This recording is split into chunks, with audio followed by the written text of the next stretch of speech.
অন্যের জন্য শুভ কামনা করলে এটা ফিরে নিজের দিকে আসে, এটা খেয়াল রাখেন। এটা একটা লাইফ হ্যাকস শেয়ার করতেছি, আজীবন কাজে লাগবে। অন্যের জন্য যেটাই ভালো কামনা করবেন এটা ঘুরে আপনার দিকে আসবে। অনেকে বলে হুজুর ওর জন্য দোয়া করে আমার কি লাভ?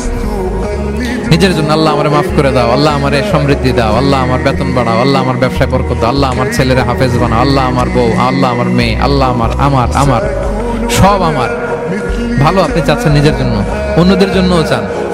আল্লাহ আমার সব ভাইদেরকে মাফ করো, আল্লাহ আল্লাহ আমার গোটা মুসলিম উম্মাকে তুমি বরকত দাও, কল্যাণ দাও, নেতৃত্বে আসার তৌফিক দাও, আল্লাহ সবাইকে সুস্বাস্থ্য দাও।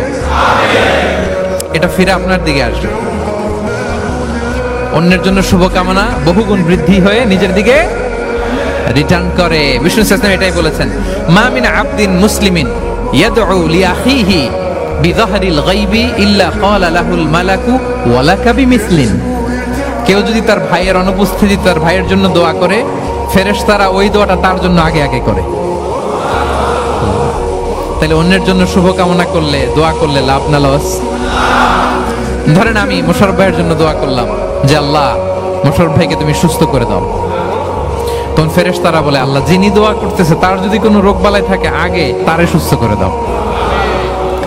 ধরেন আমি বেলায়েত ভাইয়ের জন্য দোয়া করতেছি, আল্লাহ বেলায়েত ভাইয়ের এই সমস্যা আল্লাহ তুমি দূর করে দাও, ফেরেশতারা বলবে আল্লাহ যিনি দোয়া করতেছে তার যদি এই সমস্যা থাকে আগে